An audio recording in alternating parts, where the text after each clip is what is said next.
Radio Lagos, la radio du lycée français Louis Pasteur.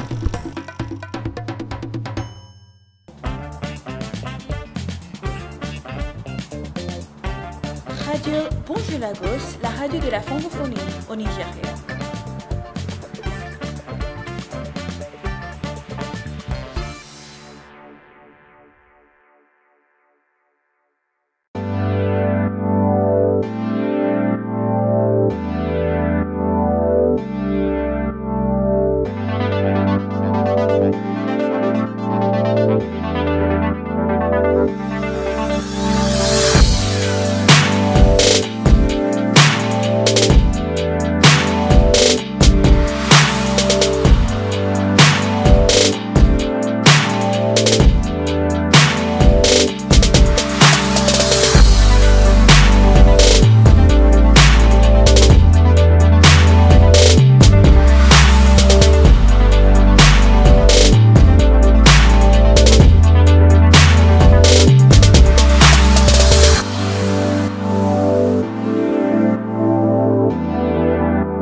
Je m'appelle Anna Elger. Je vais lire deux extraits de l'œuvre Lolita de Vladimir Nabokov. Donc, le premier extrait.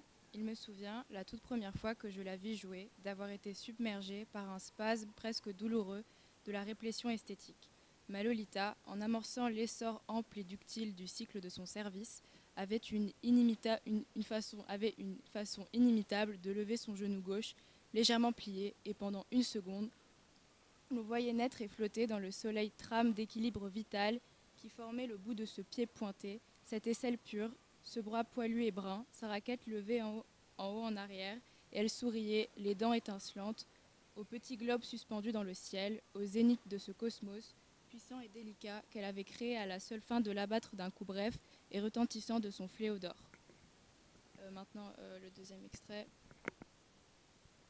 Je n'ai fait qu'obéir à la nature. Je suis le chien fidèle de la nature. Pourquoi alors ce sentiment d'horreur dont je ne puis me défaire? Donc, juste une petite mise en contexte. Donc, dans son œuvre, donc dans Lolita, ça parle d'un pédophile en fait, donc qui a des relations sexuelles avec une petite fille de 12 ans. Mais en fait, dans le livre, on n'a pas le point de vue de la petite fille, qui s'appelle d'ailleurs pas Lolita. C'est le surnom qu'il va lui donner. Elle s'appelle Dolores. Et donc l'histoire n'est racontée que du point de vue donc, du pédophile qui a 40 ans. Et il y a une approche philosophique parce que quand on le lit, on peut presque s'assimiler à lui parce qu'en fait, c'est tellement beau qu'on se prend dans son histoire d'amour, alors qu'en vrai, par rapport à la morale, on devrait se dire que c'est absurde parce qu'en fait, c'est un pédophile. Mais on s'identifie à lui parce que dans le premier extrait que j'ai lu par rapport à la description de Lolita, on peut assimiler... Il fait un peu appel au lecteur par rapport au coup de foudre et il a décrit tellement avec des détails précis qu'on peut s'identifier à lui. Donc, par rapport au fait qu'on ait déjà été amoureux et comment il a décrit parce qu'il l'aime vraiment. Et du coup, on est pris entre compassion et horreur parce qu'on se dit en fait que c'est un pédophile. Et par rapport au concept philosophique de la morale, en ce qui est bon et pas bon, on devrait se dire qu'on devrait le condamner parce que c'est horrible ce qu'il fait. Mais en même temps, il a l'air tellement sincère dans ce qu'il dit qu'on est un peu pris dans cette histoire horrible et on a presque de la compassion et de la pitié pour lui parce que lui-même dans le deuxième extrait il reconnaît que ce qu'il fait c'est horrible mais il met un peu aussi sur le sort de la nature le fait que c'est comme si c'est l'ordre des choses, c'est arrivé, il n'a pas pu se contrôler, donc il y a cette identification mais à la fois cette horreur parce que c'est un pédophile. Bonjour, je m'appelle Ayomide Agbola. Je lis un texte par Hobbes, un extrait de Léviathan. Toutes les conséquences d'un temps de guerre où chacun est l'ennemi de chacun se retrouvent aussi en un temps où les hommes vivent sans haute sécurité, que ceux dont les munissent leur propre force en leur propre ingéniosité. Dans un tel état, il n'y a pas de place pour une activité industrieuse parce que le fruit n'est le fruit n'en est pas assuré et conséquemment, il ne trouve ni agriculture, ni navigation, ni usage de richesses qui peuvent être importées par la mer. Pas de construction commode, pas d'appareil capable de mouvoir et d'enlever. Les choses qui pour se faire exigent beaucoup de force.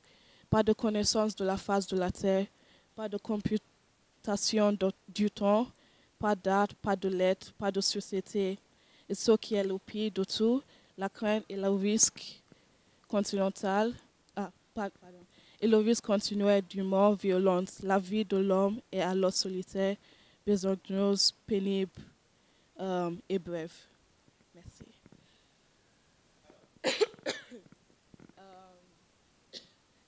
D'abord, c'est un texte de la politique, spécialement ce concept de l'État. Et il parle de la structure de la société et spécialement la théorie de